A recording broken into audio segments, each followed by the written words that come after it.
And welcome to another scintillating episode of Board Game Mumbo Jumbo here from me. That is Mike B. That is I, the host of this here thing. And it is, I think it's around about the 7th of March at the moment. 7th to 8th of March. So there we go. So that's all of that out the way. How are you all? You good? Everyone's fine and dandy? All things being considered? Jolly good. Well then, let's embroil ourselves in a 20 or 30 minutes worth, probably around about that, of board game nonsense, or me talking gibberish for that period of time, flashing some nice pictures up, like that, and then and you being none the wiser by the end of it. That sounds like a recipe for success, doesn't it, really? So there we go. Me, personally, no, not been up to very much at all. In fact, I'm trying to remember what I did the weekend. I don't remember. Walked the dog. It was bloody cold, wasn't it? Anyway, all of this flab-glabbery aside, that's a thing about what I played, because I played some games. So let's look at that.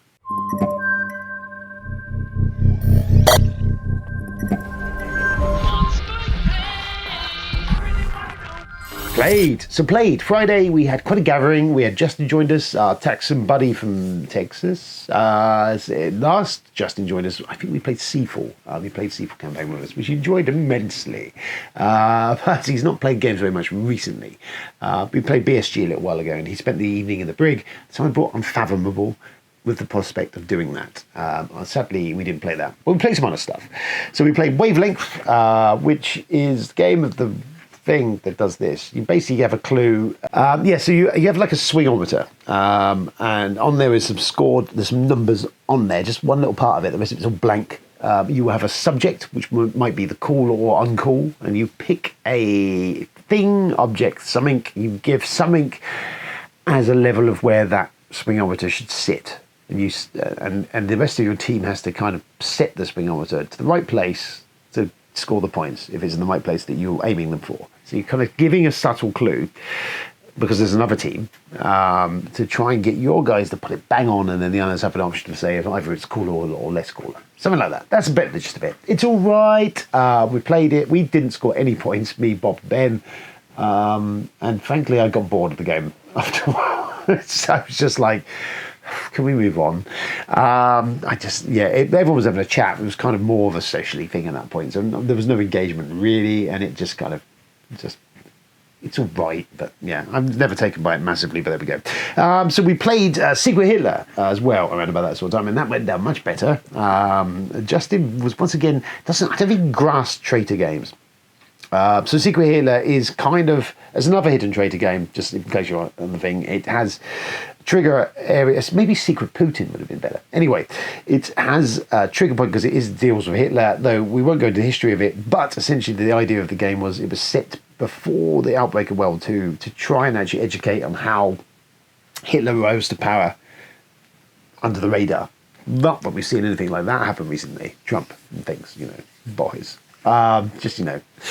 This shit happening. Anyway, so that's what it is. It is I appreciate that some people is a knee-jerky type situation with it. However, I think it's it's one of the best, I think, at those 6 or more player count, a really solid, great social deduction game.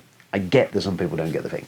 Anyway, we played that. That went down really well. And some shenanigans occurred. And I like it because it's a step above Resistance. It's got a little bit more thinky to it. There's a little bit more tactics to it.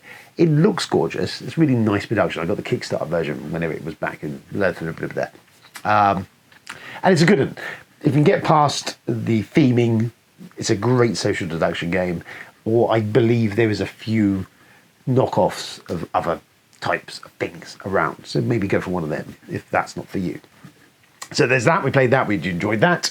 Colt Express we played, which is one that I'm never been a huge fan of Colt Express. It's a pro. So the idea is you're on a train. It's all like an actual 3D cardboard standee of a train. You have your guys on it, these meeples, and the idea is you program their moves, rather like Robo Rally, and you're trying to pick up money off the train, shoot each other and punch each other, and that's it. And much fun occurs.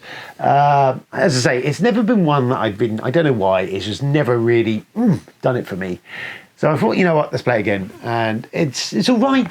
It didn't really do it for me. Again, it's okay. I don't know, there's something about it. It should be really great fun. Yet somehow, despite even having all these really cool components and this kind of crazy sort of programmable control movement thing, which I like in Robo Rally, even though it goes on a bit, it just somehow, it's not it just doesn't, the sum of its parts, it just doesn't quite, something about it just misses something, and I don't know what it is.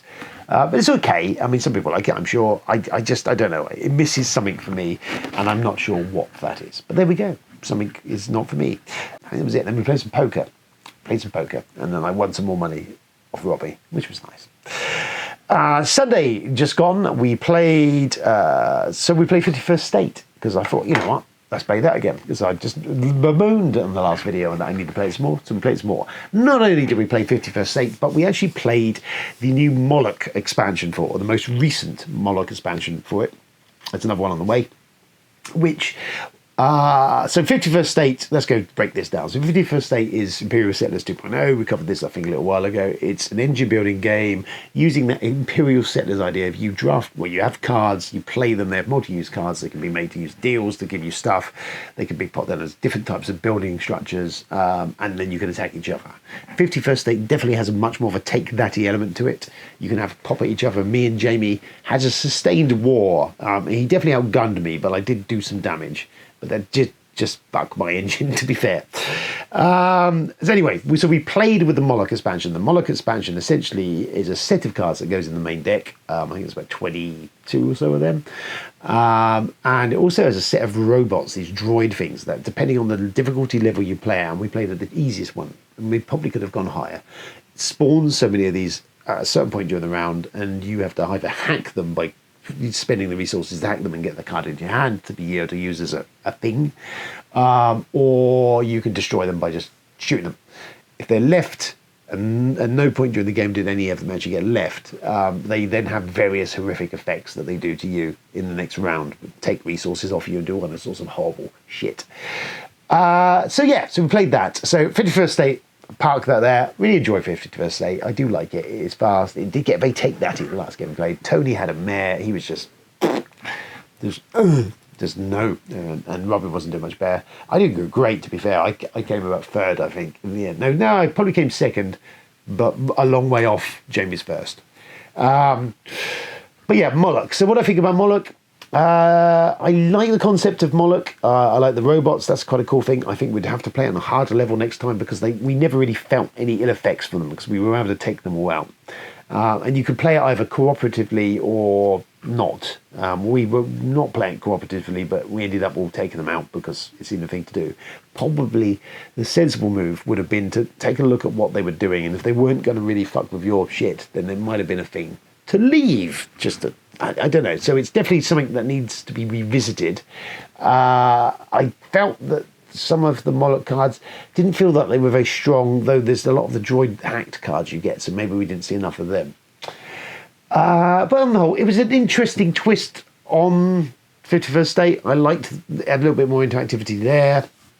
But yeah, I don't know. I need to play the other ones. I've got Scavengers is one of the other ones I've got, so I need to give that a blast, because actually I've never played with that. I don't think. I've owned that for a while. But yeah, it was okay. I still really enjoy the base game. I think this is an interesting twist on it. They're relatively inexpensive, because they're a deck of cards essentially, which is a nice thing to be able to pick up with expansion. Something that's not going to break the bank. So if you really like your 51st State and not tweaked with any of them, this is definitely a little bit off to the left of what it's doing, and it just has a little bit more interaction during the game, which was fun. So then we played Arcana, and I chucked in the Betrayal, which is the latest expansion number 2. Apparently there's more of these coming. I'm not sure really how many more expansions we need. This kind of fills the box up. So played that. So Arcana, it is a engine building game. I like it. It's by the designer of Race for the Galaxy. You have a very limited card pool you pull from. There's quite a stack of cards in the actual game, and they all get shuffled, and you essentially draft, we do, 8 cards in total, that you then have to use those 8 cards to build the best engine with. And you've got monuments you can pick up that give you more stuff, and there's these shrines, I think they're called, which are these big cardboard lumps which have engines and point scoring abilities. The idea is this first person to score 13 points, the game ends. And I like that it sets you a limited sort of thing with this 8-card deck that you've got to use, playing cards out and generating resources to maximise to get your scores. And you don't get any more cards during the game. You can get some magic items that do stuff that you draft them out every round as you pass. You get different selections of those. As I say, monuments and things for the table. But other than that, it's very limited what you've got. So you're kind of having to really work within a very tight economy. And depending on how you draft the cards and try and build an engine as you go with those drafted cards, can work really well, it could be a disaster. I was about 2 rounds off of my engine doing anything useful. Robbie won by going, oh God, I've won. And he did indeed. Tony was doing really well, but I wasn't doing great this round. But the new expansion adds new resource pearls, which are worth victory points, 1 victory point at the end of the game. But also they can be broken down into 2 elements if you want. I think they can be used as a gold as well, or transmuted into a gold. And there is a few extra cards and shrines and stuff that play around in the Pearl world that do stuff. So that's all kind of cool. Nice, again, Res Arcana, I really dig it. It could be played in about an hour, 4 of us, if you especially know the things. I like it that it's got this very... actually elegant, I should say, but there's definitely this really restrained sort of set of things on them. You're only going to end up with these 8 cards, so it really means you've got to really kind of build the engine, and the draft is very important. And I just like that conundrum in a limited capacity that sets you. It's good fun. It looks good. It plays good. The components are great. It's a nice little engine buildery type thing. I enjoy it, and I recommend that. Always recommend that. So it's a good one. So that's that. Let's do questions. Questions from our I was going to say our listeners, but not our listeners, the watchers. So Mr. Ian Sutton, he asked me what my thoughts are on the level of luck in Legacies, the game we discussed last video, and generally my feelings in regarding to bringing more Ameritrash style game mechanisms to Euros. So it kind of encompasses in one. I did respond to this on the comments. I'm all for it, is what I will say. I like Euros. I play Euros. As you can see behind me, my collection is mostly Euros. There's more over here.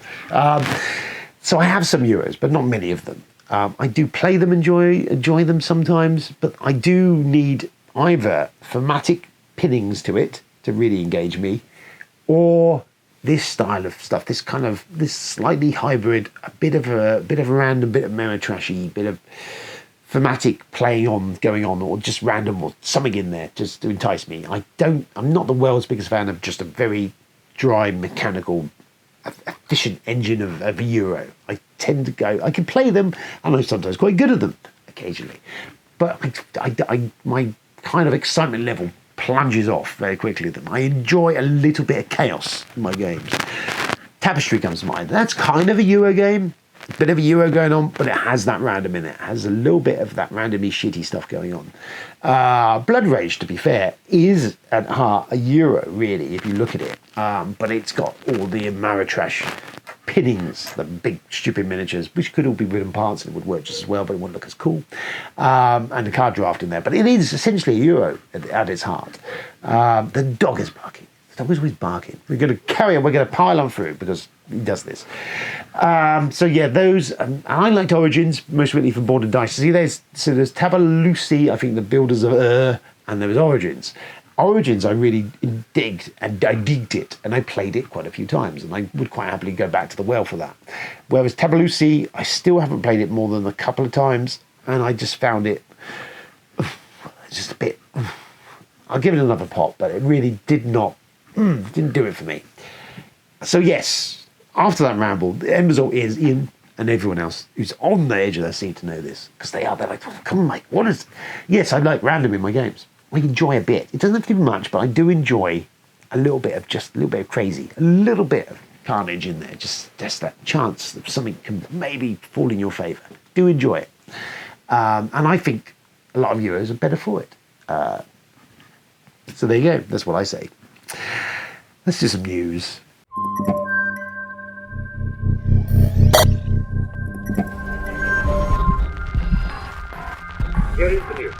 So to top off the thing, another June game. My goodness. So we've already got a bunch of June games. There's another one coming. This is, oh shit, I can't remember his name. Araka's Dawn of the Fremen, something like that. It is coming from the designers of the original June, Peter Arcana and his brother. I can't remember. They also did a Cosmic Encounter.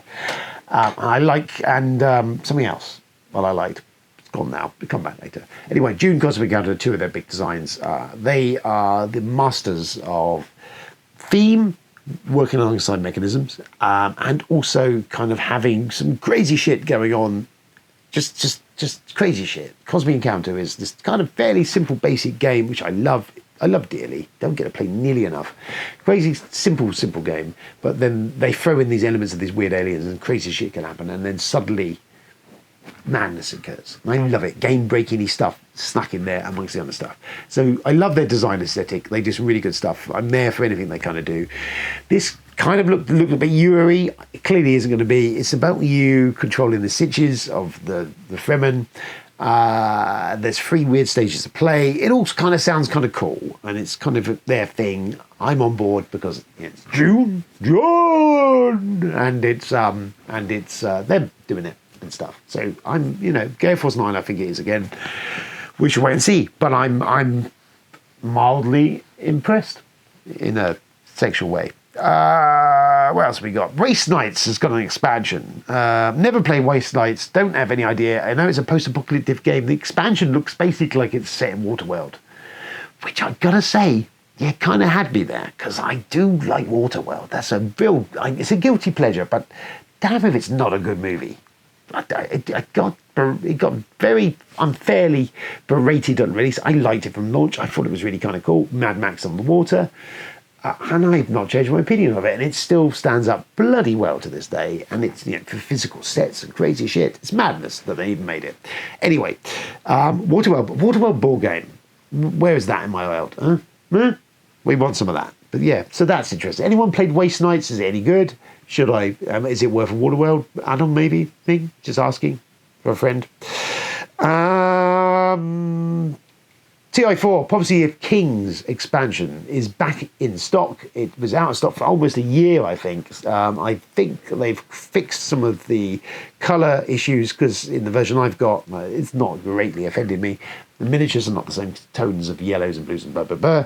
So if you have an issue with that, they're still going to fuck with you. And some of the printing was slightly off-coloured, none of which has affected my playing the game. I've sleeved this. One of my rare games I actually sleeve, so... but yeah, I've played that a few times and it's not ruined my enjoyment of it. But if it had, or you didn't get hold of it, it's available or will be very soon. Part of it's the 25th anniversary of Twilight Imperium. I don't know. Well, I was kind of hoping there'd be more stuff. There's kind of drip feeding bits, but there's not been a big release. I can't see them release an actual product this year. Who knows? But anyway, that's that. There's that, if that's of interest. Then if you wanted to pick up the thing, Infection from Outpost 31 or whatever it's called, that Mondo Games one is on the shelf there behind me, the white box. It's been long out of print, been ridiculously expensive, but they've just reprinted it. Cynical me thinks that they've probably just done one last hurrah because I think Pendragon Studio and the rights now, their Kickstarter version, which I backed, is due in the next couple of months. So maybe the rights revert to them. So maybe that's why they've released it. Anyway, long story short, it's not a bad hidden trailer game. It is a thing, based on the thing. It's a bit broken in places, but I like basically it, and it's based on the thing. So why wouldn't you want one of those? And this was previously really hard to get hold of and ridiculously overpriced. So just saying, might be a good investment. And it's based on the thing. How it compares to the Thing game, we shall see. Which I've got coming because I backed it. So we'll see. I'd never played Who Goes There. That was one I always wanted to, and it was expensive. And I know it came out when I think the most recent Thing came out, and I went for that because it's the Thing. But I would like to know, and maybe one day sit down and play it. I get it's just a longer, sort of more involved version of that game. It's like the BSG to that version of the Thing. The Thing. Don't know what I'm doing. The Thing. Anyway, the thing. Yes, if you haven't got it, there's a chance. And then the most recent just dropped only recently was Betrayal and the House on the Hill. A third edition has been announced by Avalon Hill. It's coming out in Gen Con in July. It's got a new modular system for the haunts. So I think it comes with 50 new ones, or definitely revised and fixed, non-broken ones. Plus, they are talking about a modular system for the haunts that you can slot, buy extra expansions for more haunts. Clearly, they're getting onto the FFG bandwagon. Mr. Trick before now, not a bad idea. It's all going to generally have better components, minis and stuff, which is not much of an ask because the second and second edition, whatever, were terrible fucking components. The most recent reprint, the second edition, was shocking in its shonkiness. So frankly, you wouldn't have to go much of a stretch to get better. However, they are promising better components. Going to be about $60-ish when it comes out. And it's going out via Hasbro's Pulse, which is, I think, kind of their sort of in-house crowdfundery thing. I don't know. You can pre-order it on this thing, and I think they do other stuff on it, I think.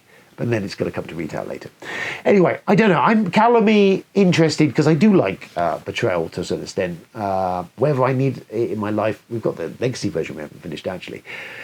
Well, I'll wait and see. But what did interest me over this was at the same time they launched this, off the back of this, was Risk Shadow Forces, which is essentially a kind of sidequel to Risk Legacy, which is 10 years old, which is like, fuck, which means my channel's been going nearly 10 years, which is insane. Anyway, so yes, Risk Legacy for me was one of the most greatest. It was basically what got me back into modern board gaming and gave rise, I think, if it hadn't at that point, to Death Rolls and everything else. So I owe it somewhat of a pat on the back, or maybe not. I don't know. It's cost me a fortune if you look at it the other way. Anyway, I loved Risk Legacy. It did a wonderful thing to the basic Risk game, really spiced it up, did some really crazy shit. As my first Legacy experience, most people's first Legacy experience, it was fantastic. And to a certain extent, some of those surprises and some of the things that happened in that box still not been bettered to this day, 10 years later. So it's a cracking game. So anyway, there is Shadow Forces coming, which coming late this year. It's going to be about $60. Again, this is on Pulse. You can go and have a look if you want. So players have a warlord that they control throughout the entire campaign, a 15-game campaign. But there's also a big focus on the strategies and stuff, and the story, and having a more coherent storyline and world and stuff going on. Whereas Risk Legacy was more of a pulpy kind of crazy shit. So cool. You have some card drafting in there. So you have this, what have we written down? These guys, the two you have, the warlords. But you draft some other stuff.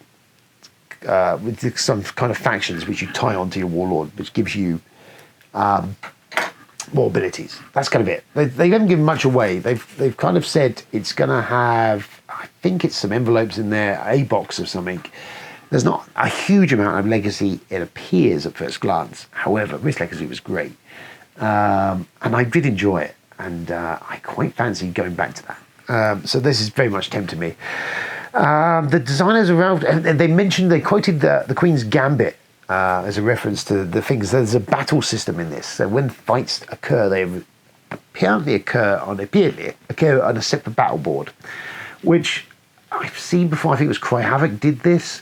I like the concept of it, and the concept you can have battles over various versions. All that's kind of cool. The concern is, does that the thing that Risk works really well is you have a fight, you roll a bunch of dice, and that's the end of the fight. How much of a distraction from the main fight is that going to be? How much is it going to drag on and stuff like that? I'm not totally averse to it. I like the concept of it. Let's wait and see what they actually do with it. But I'm on board to a point up to now, and that is that. Yes. Right, crowdfunding. Just a quick one on crowdfunding. There is, do you know what? I'll be honest with you. I don't really look at Kickstarter anymore. I'm kind of done with crowdfunding. I've got a few bits coming, which will be lovely from presents from future Mike. The only thing that hits on my radar at the moment this week, and I think it's got a few days more to run, is 51st State Master Set. I still think it's not a bad price for what you get in there. It's quite a lot of stuff. If you don't own any of it, then you can kind of get all of it for about $60, $70, I think, around about that, which is not a bad deal because there's quite a few bits out there now. It's a solid game. I mentioned it at the start of this video. If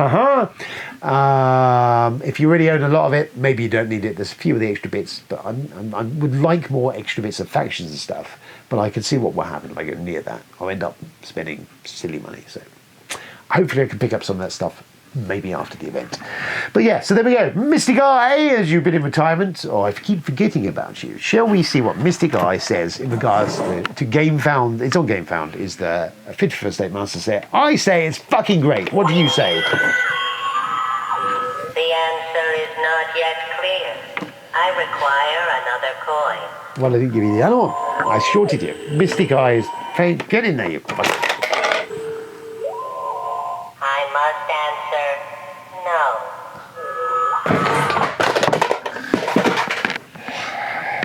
Right, that's that. So what else has been going on? Watched, read, played, done stuff. Do you know what? I've started reading Stephen King's Later. It's a very short, pulpy novel crime thing, but with supernatural elements. Only read a little bit of it, but it's really well written by King. It's kind of just naturally flows dialogue. But I've not read enough to really give you a thing on it. But it was all right so far. TV, and there's maybe stuff I've watched, but the only thing that comes to mind of late that I've watched, it's very good, just watched the first 2 episodes of it the other night with open doors, was Yellowjackets, which is fucking brilliant. Is in a nutshell about a female football team, a female football team, well, it is a female football team, a bunch of teenage girls. They're a football squad, soccer squad, and their plane goes down in the Rockies, is the general setup. And then we move into essentially Lord of the Flies via Heathers and Mean Girls. It's kind of how it's feeling. But what's kind of cool about it is you've got the story plays out not linear.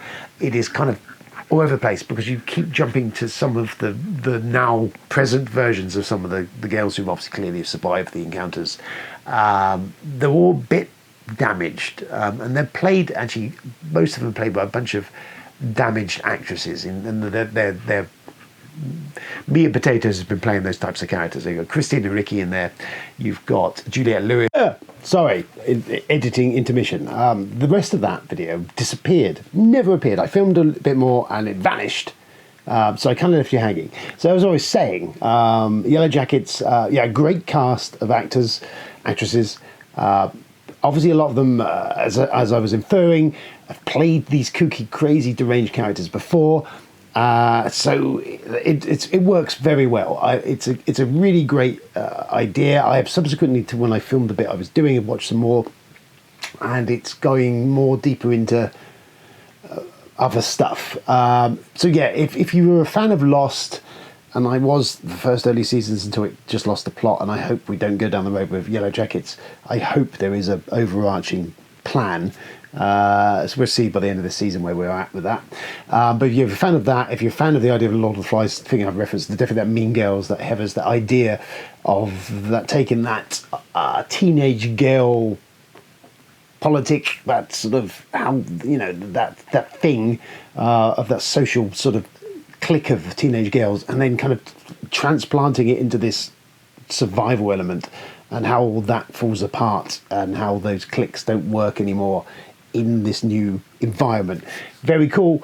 It's definitely got some other more psychological and maybe even potentially Blair Witchian elements to it coming up. I don't know. There's a lot going on. There's a lot of moving parts. It definitely doesn't hang around. It zips along. Great cast. Looks great. Gruesome, gory, funny, dark, twisted. All good stuff. It's all in my wheelhouse of stuff I enjoy. Strongly recommended. I think it was on Now TV over here, so if you can track it down, I would suggest give it a pop. I think there's only about 8 episodes. It's lovely, brilliant, and that's it. So that's it for this week. There was a bunch of stuff, wasn't there? Food for thought to chew over. There will be some more videos coming. I'm going to go and film something in a second, actually. Now I'm ready to go. Which will be my thoughts on the new Batman movie, which I have literally just seen, and some other stuff. So we'll catch me up with that later on in the week. And that's kind of it. That rounds us out. Don't forget to like, share, and subscribe. I will be diving deeply into Legacies, the board game Third Time's a Charm. For all those out there, if you're hanging on the edge of your seat for it, that will be in the next video, and some other stuff. But anyway, like, share, subscribe, all that sort of stuff. Look after yourself. Stay safe out there. And I'll catch up with you all on the other side. That sounds kind of faintly ominous. I don't intend carking it anytime soon, so I'm not going to come and haunt you. But I'll see you in the next video. That's what I kind of meant. See ya. Bye.